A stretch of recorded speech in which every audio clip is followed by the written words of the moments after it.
Gloria a Dios. Pues aquí estamos de nuevo, hermanos, listos para la clase de este domingo. La clase está en el Evangelio a los Gálatas, en la carta apostólica del apóstol Pablo a los Gálatas, en el capítulo 3, y vamos a estar leyendo el versículo primero en adelante. Ahí va a estar la lección. La lección de esta mañana se llama Vivir por Fe. Vivir por fe. Qué bonito es cuando uno de veras confía en Dios. Confiar es tener fe. Cuando uno confía en Dios para todo lo que está sucediendo o lo que sucedió o lo que va a suceder. Siempre nuestra fe tiene que estar, podríamos decir, lista para acabar con todas las dudas que muchas veces vienen a nosotros. Y precisamente hoy vamos a hablar de nuevo sobre el Evangelio de Jesucristo y sobre lo que los judaizantes, ya hechos cristianos, ¿verdad? Querían que los convertidos a Cristo Jesús hicieran las cosas de la ley. El domingo pasado hablamos casi un tema parecido, ¿verdad? Pero hoy vamos a ver cómo la ley y la fe o la gracia son completamente opuestas, aunque se pueden llevar juntas, pero nadie puede decir que es salvo por la ley. La palabra de Dios dice que por la gracia somos salvos, ¿verdad? Por la fe. Así de que hoy vamos a tratar como podría decirle, de discernir un poco este asunto. En estos tiempos todavía muchos quieren vivir en la ley, ¿verdad? Hay sectas, ¿verdad?, que quieren a fuerza que se hagan las cosas de la ley juntamente con las cosas de la gracia, pero eso no puede ser, nunca va a ser. La ley fue uno de los ayos, podríamos decir, como de los guardianes que tenía que traer el pueblo de Israel hasta el tiempo del nacimiento de Jesucristo, que fue el que vino a libertarnos por gracia, ¿verdad? Somos salvos por gracia. Gracia quiere decir gratis. No tienes que pagar nada para ser salvo. Y para vivir en la ley tienes que hacer muchas obras. Por eso dice que no por obras. Nadie puede ser salvo por obras, porque entonces se gloriaría a uno, ¿verdad? Las obras que quiere, ¿cuáles son las obras? Le voy a decir un poquito antes de comenzar con la lección, pero primero vamos a hacer una oración. Vamos a pedirle a Dios sabiduría, comprensión, entendimiento, todo lo que el Espíritu Santo nos puede dar para entender la palabra de Dios y ponerla por obra. Oremos. Padre Santo, te doy muchas gracias en esta mañana porque nos das la oportunidad de entrar de nuevo a los hogares de mis hermanos, de todas las familias de la Iglesia Príncipe de Paz. Bendice estas familias, mi Dios, protégelas de todo mal, de toda enfermedad, de todo ataque maligno. Protégelas, mi Dios, con tu poder y con la cobertura, Señor, de tu Santo Espíritu. Danos, Señor, a mí principalmente la gracia para traer este mensaje y que podamos, Señor, explicar esto que sí es un poquito controversial, es un poquito difícil, la ley y la gracia. ¿Cuál fue el motivo de la ley? Bueno, sabemos que el motivo de la ley fue traer al pueblo a la gracia. Gracias te doy, mi Dios, porque hoy tengo la oportunidad. Te ruego, Señor, que tu Espíritu Santo dirija mis palabras, mi pensamiento, y a ti sea la honra y la gloria, ahora y siempre. Amén. Amén. Gloria a Dios. Bueno, váyase, por favor, con su Biblia al capítulo 3 de Gálatas. Busque por ahí y ahí vamos a estar hablando la palabra y viendo cómo el justo por la fe vivirá. No por la ley, por la fe que es por la gracia. Comenzamos entonces, ya tiene listo usted su Biblia, capítulo 3 de Gálatas. Dice en el versículo primero, el apóstol San Pablo era un poquito fuerte para hablar. Fíjese cómo les dice: oh Gálatas insensatos. Insensato es una palabra un poquito dura, pero ya viéndolo de una manera, ¿cómo podríamos decir? Suavizarla, podríamos decir: oh Gálatas sin sesos, sin cerebro. Por eso le dice insensatos, que no tienen sabiduría, no tienen cerebro, ¿verdad? Y luego dice: ¿quién os fascinó para no obedecer a la verdad? A vosotros, ante cuyos ojos Jesucristo fue ya presentado claramente entre vosotros como crucificados. Había alguien que estaba moviéndoles el tapete, y estos son los judíos, ¿verdad?, convertidos a Cristo. Dice en el segundo verso: esto solo quiero saber de vosotros, ¿recibisteis el Espíritu por las obras de la ley o por el oír con fe? ¿Cuáles son las obras de la ley, hermanos? ¿Sabe que obedecer la ley es bien difícil? Ya no estoy hablando de los 10 mandamientos, esto viene implicado en la gracia, pero la ley de Moisés, o sea, lo que Moisés dio a su pueblo, era muy difícil obedecerla completamente. Por esa razón, cada vez que se cometía una falta, un pecado, o cada año iba el pueblo de Israel llevando un sacrificio a los sacerdotes para que le ofreciesen a Dios por perdón de pecados, ¿verdad? ¿Qué es lo que quiere decir esto, hermanos? Que tenemos que estar atentos, ¿verdad?, a que la ley nos está llevando a entender lo que es el pecado. Vamos adelante. Verso 3: tan necios sois, habiendo comenzado por el Espíritu, ahora vais a acabar con la carne. ¿Por qué le dice esto? Es que los judaizantes querían que los cristianos convertidos, que los gentiles convertidos, ¿verdad?, que nunca habían sido judíos, no habían obedecido los mandamientos que Moisés estableció para el pueblo de Israel, querían, ¿verdad?, estos hombres querían que los gentiles obedecieran los mandamientos dados por Moisés al pueblo de Israel. Y esto es, hermanos, hacer las obras.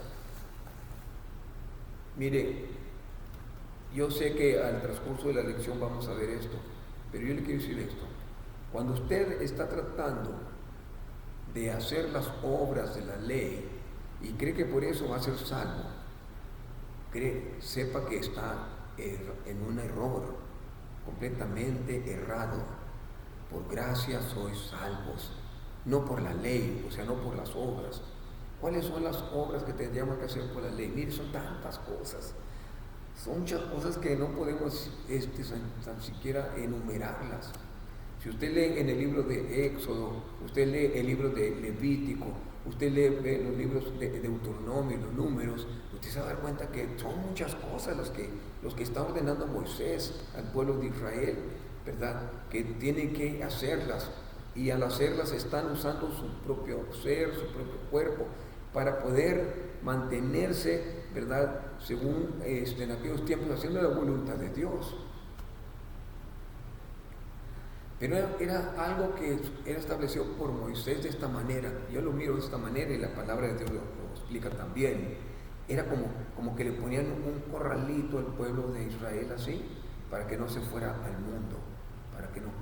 Era algo que tenían ellos, estaban sujetos a esa ley. Moisés los quería tener reunidos juntos siempre, sin ningún escape. Al final sabemos que sí había un escape, pero esto no podía ser posible hasta que Jesucristo viniera a esta tierra, a este mundo. Cuando vino Cristo y vino y trajo la gracia divina, y vinimos a ser perdonados por ese último sacrificio y más perfecto sacrificio que vino a terminar con todos los sacrificios que se hacían, hermanos, vinimos a entender que la sangre de Cristo derramada en la cruz del Calvario nos daba perdón y salvación. Claro que tenía que haber una orden: no peques más. El Señor Jesucristo siempre lo recomendaba: vete y no peques más.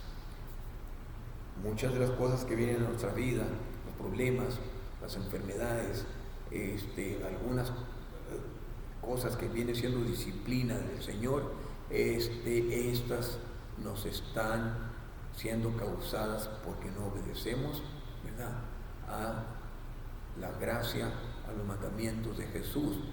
Jesús, nuestro Señor, dijo: solamente 2 mandamientos os doy: que améis al Padre con toda tu mente, con todo tu corazón y con todas tus fuerzas, pero también que améis a tu prójimo como a ti mismo. Esto es bien bonito entenderlo, ¿verdad?, que hay un mandamiento de parte de Jesús que viene a estar llevando todos los mandamientos de la ley y los profetas. Vamos adelante. ¿Qué le dice el apóstol en el verso 3? Tan necios sois. Primero les dice insensatos y luego les dice necios. Habiendo comenzado por el Espíritu, ahora vas a acabar con la carne. Por la carne, dice el verso 4: tantas cosas habéis padecido en vano, si es que realmente fue en vano. El padecer por seguir a Cristo no es en vano. Lo que le está diciendo el apóstol: lo habéis padecido en vano. Quiere decir que no estás tomando en cuenta todo lo que has padecido para ser cristiano. En aquel tiempo era tremenda la persecución y era tremenda la carga que tenían el pueblo cristiano cuando venían los judaizantes y les empezaban a decir: tú no eres salvo, tienes que obedecer a Moisés. Todo esto, hermanos, tenía a los pobres cristianos los tenía un poquito, como puede decir, alborotar su cabeza, ¿verdad?, que no podían entender que entonces ¿qué es? Pablo dice una cosa, los judíos dicen otra cosa. Se habla de Cristo, que todo lo que hizo y entonces ¿qué? ¿Verdad? Por eso le dice Pablo: tú comenzaste por el Espíritu y estás padeciendo todo lo que es ser cristiano. Esto no va a ser en vano, ¿verdad? Dice, porque le dice: si es que realmente fue en vano. No es en vano padecer por Cristo Jesús, persecuciones, desprecios, tanta cosa que le sucedía en aquel tiempo, ¿verdad? No era en vano. Estaban haciendo la voluntad real de Dios: obedecer a Cristo, amar a Cristo, creer en Cristo. Verso 5: aquel pues que os suministra el Espíritu y hace maravillas entre vosotros, ¿lo hace por las obras de la ley o por el oír con fe? El Espíritu Santo, hermanos, viene en el momento de la conversión, viene a nosotros y nos toma, ¿verdad?, como si fuésemos de Él, y realmente nos hace suyos, ¿verdad? Porque al recibir a Jesucristo como nuestro Señor y Salvador, estamos nosotros siendo ya hechos hijos de Dios, al igual que Jesucristo, porque somos, al recibir a Jesucristo, nos estamos viniendo, ¿verdad?, a la vida de Cristo, y va a estar Cristo en nosotros y nosotros en Cristo. Entonces venimos a ser un nuevo nacimiento y venimos a ser hijos de Dios. Bendito sea Dios que podemos entender esto.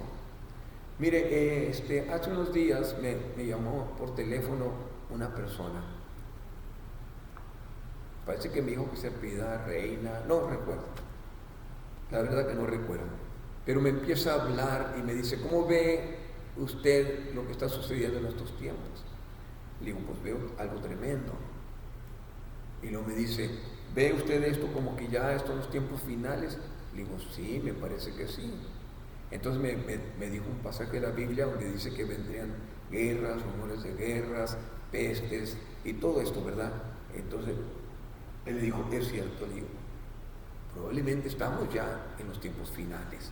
No podemos asegurar algo que no estamos nosotros seguros, pero al ver los acontecimientos puede ser que ya sean los tiempos finales, ¿verdad? Aunque si nos vamos allá a los tiempos antiguos, siempre ha habido guerras, pestes, enfermedades, Pero lo que me llama mucho la atención, y no mencionó esta persona, es el comportamiento de la gente, cómo se está yendo a tomar algunos pasajes bíblicos para formar una doctrina, ¿verdad? Me empezó a clicar en la mente que esta persona no era cristiana como nosotros, que era de alguna secta, y después lo comprobé. Pero le dije, bueno, pues mira, porque me dijo, va a pasar cosas tremendas, peores, y vamos a sufrir mucho. Dije, mira, en el libro de Tesalonicenses habla que Jesús, antes de que se venga ya en la gran tribulación, como está tratando de decirme, le dije yo, Jesucristo va a venir por su iglesia y vamos a ser levantados y vamos a ir a estar con Cristo, como dijo él en el Evangelio según San Juan, en el capítulo 14, dijo, para que donde yo estoy, vosotros también estéis. Y entonces me dijo, ahí se descubrió, pero no, dice, la Biblia dice que nada más, ¿cuántos? 144,000, ¿verdad? Van a estar con Jesucristo en el reino. 144,000. Le dije, pero no está hablando de los cristianos, no está hablando de nosotros, los que nos hemos convertido a Jesucristo. Está hablando de que el Señor va a escoger 12,000 de cada tribu de Israel. Le dije, entonces, ¿será que nada más ellos van a estar con Cristo? Le dije, la Biblia dice que todo aquel que cree en Jesucristo es salvo de la ira venidera, y a nosotros no nos pasa. ¿Sabe qué me dijo esta persona? Me dijo, mire, ¿quiere que alguien más hable con usted un día de estos? Dije, está bueno, pues a ver. Dice, un varón de la iglesia de nosotros va a hablar con usted. Le dije, está bueno. Está bueno. Nomás que no me cierre el teléfono cuando yo le diga las verdades de la palabra de Dios. Y todo está bien. Ve, entonces, ¿qué le estoy tratando de decir con esto? Que todavía hay gente que está tratando de envolvernos a los cristianos y hacernos ver las cosas de la ley, ¿verdad? Que tenemos que cumplirlas. Y yo creo que no es así ya. Pablo se lo tiene que decir a los Gálatas, les dice insensatos y les dice necios. Si ya fuiste salvo en el Espíritu, ¿por qué tienes que ir a hacer las obras de la ley? ¿Para qué lo vas a hacer? ¿Para no padecer persecución? ¿Para no padecer? No. Es necesario que padezcamos por Jesucristo. Así es de que, si esto así sucede, entonces quiere decir que estamos bien. Verso 6. Así Abraham creyó a Dios y le fue contado por justicia. Ahora el apóstol Pablo se va a hablar de Abraham, ¿verdad? ¿Por qué razón? Porque Abraham fue antes de Moisés. Cuando le fue dado a Abraham la promesa, no fue dentro de la ley, fue antes de Moisés. Entonces dice el verso 7, sabed por tanto que los que son de la fe, estos son hijos de Abraham. Y esto me recuerda algo. En el Evangelio según San Juan, el capítulo 8, el Señor Jesucristo, contendiendo con los fariseos, ¿verdad? Ellos le dicen que son hijos de Abraham, y el Señor Jesucristo le dijo, no, vosotros no sois hijos de Abraham, porque si fueseis hijos de Abraham, las obras de Abraham haríais. O sea, serías obediente a Dios, no desearías hacerle daño a nadie. Pero dice, ustedes son hijos del diablo. Oiga, qué duro, ¿verdad? Habló Jesucristo también a estos fariseos, hijos del diablo. Les dicen, ellos decían que eran hijos de Abraham y que eran hijos de Dios. No, dice, vosotros sois de vuestro padre el diablo, porque las obras del diablo queréis hacer. El diablo es un ladrón, ¿qué más? Es un asesino desde el principio de la creación. Entonces, si ustedes quieren matarme a mí, quiere decir que ustedes son hijos del diablo, porque ningún hijo de Dios va a querer matarme. Esa es la gran diferencia. Tenemos que entender que todo el que viene a Cristo es aceptado como hijo de Dios. Y todo el que cree en Jesús alcanza las bendiciones de Abraham, porque Abraham es el padre de la fe, y por ende en el Espíritu también venimos siendo hijos de Abraham por medio de la fe. Así que, qué gran diferencia, ¿verdad? Y todavía en este mundo hay esa diferencia. Dice el verso 8, y la Escritura previene que Dios había de justificar por la fe a los gentiles de antemano. La buena nueva a Abraham, dijo de antemano la buena nueva a Abraham diciendo, en ti serán benditas todas las naciones. De modo que los que son de la fe son bendecidos por el creyente Abraham. Gloria a Dios. Qué bendición, ¿verdad? ¿Qué le dijo Dios a Abraham? Donde pongas la planta de tu pie, eso será tuyo. Así que nosotros tenemos esa gran bendición también. Verso 10. Porque todos los que dependen de las obras de la ley están bajo maldición. Qué tremendo, hermanos. Están bajo maldición. ¿Por qué? Porque nunca van a cumplir todos los mandamientos de la ley. Es difícil. Mire, aquellos que guardan el sábado y en estos tiempos lo están haciendo algunos, no han leído completamente la responsabilidad de guardar un sábado. Era prohibido aún atar las sandalias de los pies. Era prohibido que si un asno o alguna de las bestias caía en un pozo, era prohibido sacarlo en sábado. No podían cargar más de lo que estaba allí en el libro escrito, ¿verdad? De lo que se podía cargar en sábado. No podían prender lumbre para cocinar, tenían que comer hierbas. Y todo eso se hace ahora, ¿verdad? Entonces no están haciendo la voluntad de Dios, ni están guardando el sábado, como dice la palabra. Nosotros, los cristianos, pues no guardamos el sábado en sí, pero para nosotros el portarnos bien y hacer la voluntad de Dios es toda la semana. No necesita ser un sábado. Alabar a Dios es toda la semana. No nomás reunirnos en algún lugar un sábado para alabar a Dios. No es un día. Jesucristo dijo, yo soy el Señor del sábado. Y para nosotros estar en Cristo es estar guardando todo el tiempo el sábado. Así que no hay nada que discutir en esto. Estamos en la verdad. Vamos adelante. Leímos el verso 10, el 11. Bueno, me quedé a la mitad.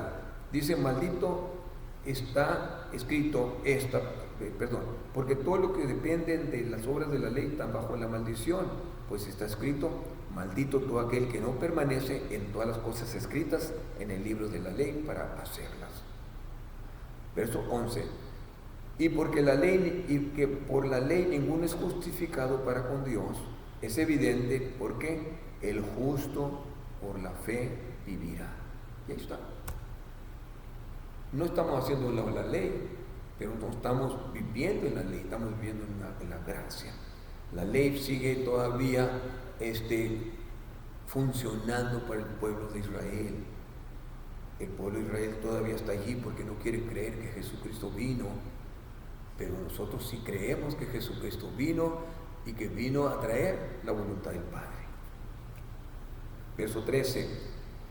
Cristo nos redimió de la maldición de la ley. ¿Por qué? Porque Él hecho por nosotros maldición, porque está escrito, maldito todo aquel que es colgado en un madero. Maldito todo aquel que es colgado en un madero. Entonces Jesucristo fue hecho maldito cuando fue crucificado en un madero. Él tomó la maldición, ¿verdad? ¿Para qué? Para que nosotros no alcanzáramos ya maldición, sino que fuéramos justificados por su sacrificio en la cruz del Calvario. Aquí hay otra cosa que esta secta que le estoy hablando trata de alegar con nosotros. Dicen que Cristo fue colgado en un madero y que no fue crucificado. Entonces, ¿por qué Jesucristo menciona la cruz? ¿Por qué dice que todo aquel que quiere ir en pos de Él tome su cruz, ¿verdad? Todos los días y lo sigamos? ¿Por qué habla de una cruz? No está hablando de un poste, está hablando de una cruz, que es el símbolo que Él ya estaba anunciando de que iba a ser crucificado. La palabra crucificado quiere decir que sus brazos van a estar en cruz. Así es de que no podemos decir colgado, porque colgado sería, pues sí, colgado sería solamente de las manos arriba y estuviese colgando del madero. Él sí fue levantado en un madero, pero clavado sus brazos en la cruz y sus pies también allí abajo en la mitad de la cruz. Esto, hermanos, es tan sencillo de entender. Con tan solo que usted le diga a un niño, toma un lápiz y dibújame una cruz, va a dibujar una cruz, que nosotros podemos decir es una X también. No le va a dibujar un solo poste. Hasta los niños pueden entender que es una cruz, pero yo no sé por qué esta secta no entiende lo que es una cruz y ser crucificado. Solamente lo que tratan es de hacer que todo el mundo haga su voluntad. Entonces, el Señor fue hecho maldito por ser colgado, por ser crucificado en un madero. Entonces, si ya Cristo tomó la maldición, entonces nosotros ya no somos malditos, somos bendecidos en Abraham, ¿verdad? ¿Por qué? Porque nosotros los gentiles, a fin de poder creer en Jesús, estamos siendo bendecidos en Abraham. Ya no somos malditos, somos benditos, somos justificados por la muerte de Jesús en la cruz del Calvario, habiendo sido hecho él maldito. Así es de que yo no sé por qué hay tanta gente que trata de contender, ¿verdad?, en este asunto de la ley y de la gracia. Yo no sé por qué razón no pueden entender. Tenemos que de veras ver la diferencia. Los judaizantes habían confundido a los cristianos de Galacia, o sea, los gálatas, e insistían en que se observara la ley en vez de confiar en el sacrificio de Cristo para la salvación. Pablo fue bastante franco al refutar esto, que los que confiaban en la ley son malditos porque no pueden obedecer completamente a la ley. Una cosita que no obedezcas de la ley ya te hace estar en pecado. Por esa razón se hacían los sacrificios, ¿verdad? Para que fuéramos justificados, más bien el pueblo fuera justificados al llevar un sacrificio a los sacerdotes. Ya no se hace más sacrificio, ahora el último, el final y perfecto sacrificio fue Jesucristo cuando fue crucificado, cuando fue colgado, ¿verdad?, en esa cruz. Bendito sea Cristo nuestro Señor, que nos da la libertad, ¿verdad?, la libertad de vivir en el temor de la ley. Qué bonita está esa canción que dice, ¿verdad?, que ya no tengo más temor, ¿verdad?, porque ahora soy hijo de Dios. Gloria a Dios, gloria al Señor. El Señor Jesucristo, tomando nuestro lugar, fue sacrificado, y le explica el apóstol San Pablo a los Gálatas, para que ellos entiendan que ya no más ley, ahora gracia, ¿verdad?, libertad. Ya no puedes estar siempre con el temor, ahora eres libre y gozoso, feliz de saber que no estás bajo esa ley que te apachurra, sino que estás en la gracia que te da libertad para vivir, ¿verdad?, con esa seguridad y esa fe de que un día estaremos con Cristo Jesús. No nada más 144,000, no, sino todo aquel que viene a los pies de Cristo y lo recibe como Señor y Salvador. Bendito sea nuestro Dios. Entonces, la ley no se opone a las promesas de Dios, no. Sin embargo, debemos reconocer su propósito. El propósito de la ley, le vuelvo a repetir, ¿cuál fue? El llevar un pueblo que no fuera idólatra, que no fueran brujos, que no fueran hijos del diablo, llevar un pueblo como un alguien que lo guarda. Un ayo, se explica la palabra, un ayo es aquel que contratan para cuidar a los niños, enseñarlos, instruirlos mientras van creciendo, porque los padres a veces tienen que trabajar o algo. Un ayo es aquel que es contratado para educar a los niños desde pequeños hasta que crecen. Y así es la ley. La ley los va instruyendo, los va guardando y los va llevando adelante. Usted se imagina, algunas de las reglas de la ley era ojo por ojo, diente por diente. Te golpearon, golpea. Te tumbaron un diente, túmbale un diente. La ley de Moisés era tan tremenda que si un hijo era flojo, un haragán, que no trabajara, que no obedecía a los padres, que fuera a estar nomás allí, ¿verdad? Comiendo de balde, entonces los padres iban con los ancianos del pueblo, ¿verdad? Y le decían: yo tengo un hijo que es contumaz. La palabra contumaz también es una palabra que no se menciona mucho, pero quiere decir que de plano ya no tiene la cabeza tan cerrada que no quiere obedecer. Entonces los ancianos decían: la ley de Moisés dice que cuando tienes un hijo así, sácalo del campamento y se junte la gente juntamente con los ancianos y se han muerto a pedradas. Fíjense hasta dónde estaba la ley de Moisés. Bien difícil de obedecer completamente. Por eso estaban bajo maldición. La ley lo que vino a hacer es hacernos entender lo que es el pecado. ¿Para qué? Para que no vivamos en ese pecado. La gracia vino a limpiarnos de ese pecado y a justificarnos. Ahora Dios no le mira a usted como un pecador, porque todos somos pecadores, todos hemos pecado, somos humanos, somos carne, y la carne siempre estira para el mundo. Pero miren, la sangre de Cristo nos limpia, nos protege, y cuando Dios lo mira a usted o me mira a mí, me mira a través del velo de la sangre de Cristo y me mira justificado. Ya no tengo juicio, ya Dios no está en contra mía. Ahora Dios me ama porque yo amo a su Hijo Jesús y le obedezco.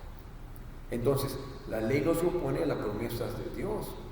Sin embargo, debemos reconocer su propósito. El propósito es llevar a un pueblo, ¿a dónde? A Cristo.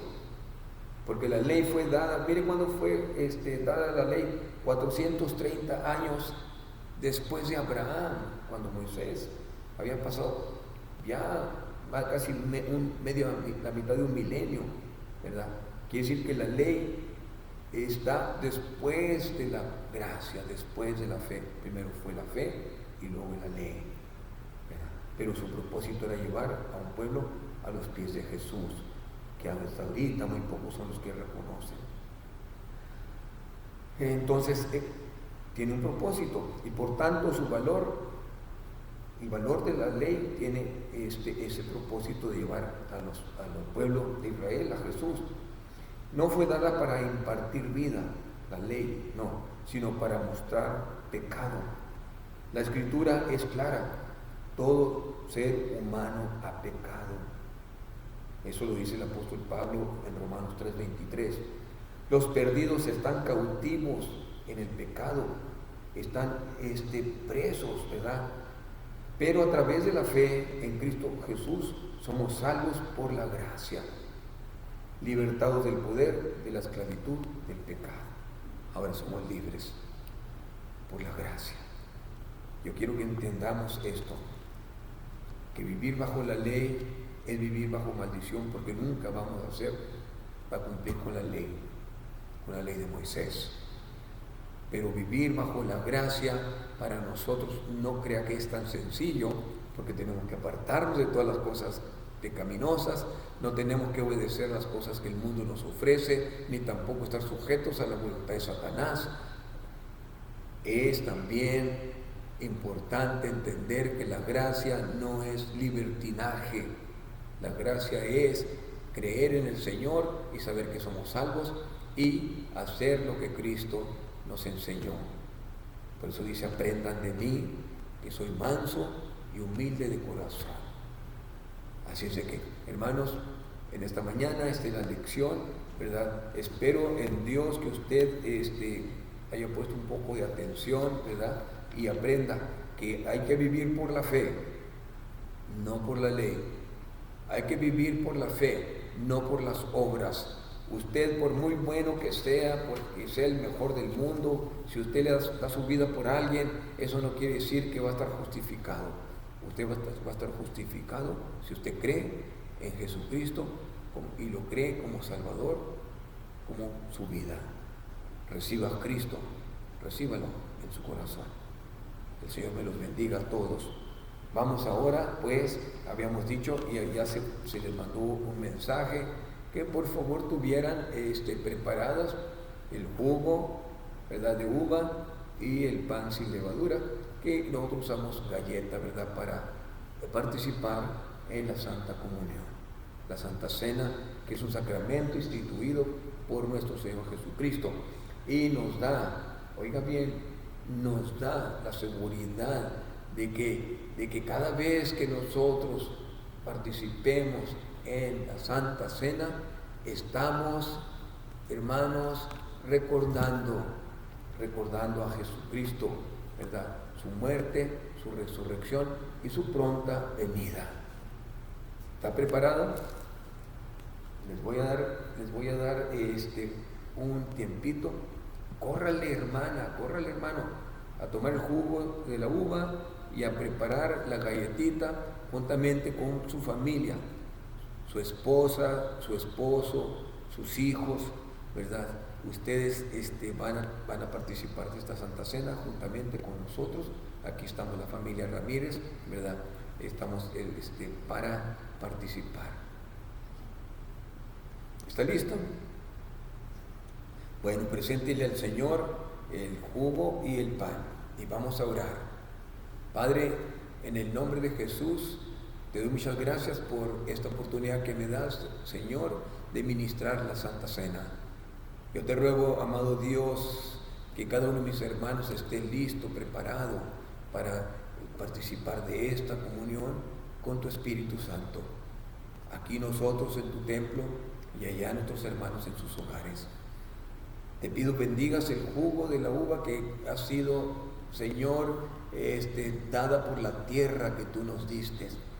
De ahí proviene, Señor, este jugo que ahora simboliza la sangre de Jesucristo nuestro Señor. Bendícelo, Señor.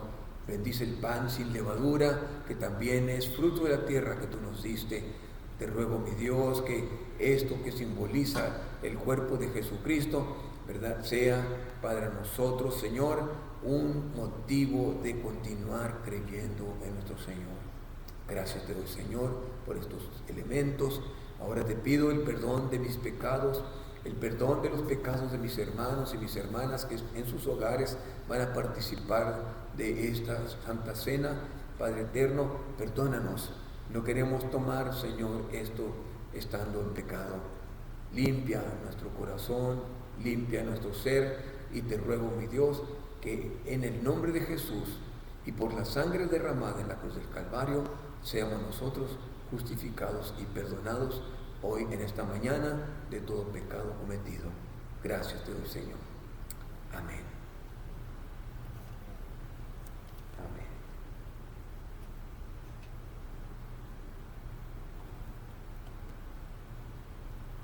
Vaya repartiendo el juguito, vaya repartiendo el panecito sin levadura, la galletita, y les voy a leer la palabra de Dios, ¿verdad?, que está en 1 Corintios capítulo 11.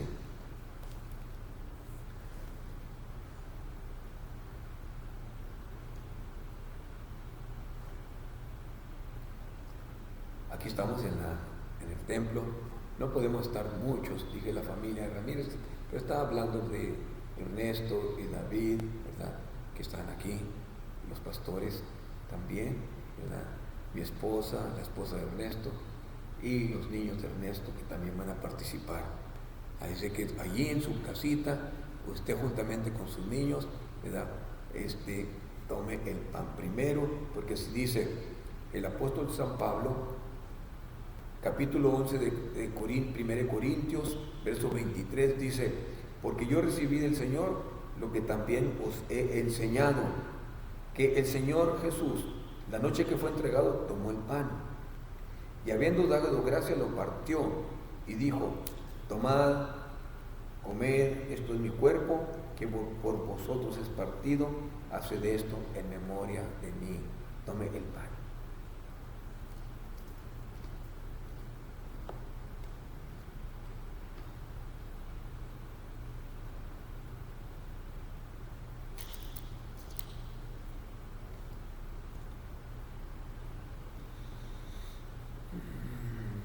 Gracias, Cristo. Gracias, Señor, porque tomaste nuestro lugar. Por nuestros pecados fuiste molido. Los golpes del látigo en tu espalda, la corona de espinas sobre tu cabeza, los golpes que te dieron en tu cara, en tu rostro. Señor, todo lo soportaste por mí. Gracias, Señor, por ser tan bueno. Asimismo, tomó también la copa después de haber cenado, diciendo: esta copa es el nuevo pacto en mi sangre. Haced esto todas las veces que lo bebiereis en memoria de mí. Beba la copa.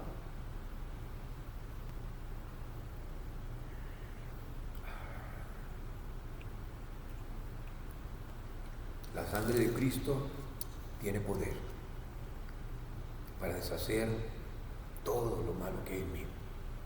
Gracias, Señor Jesús.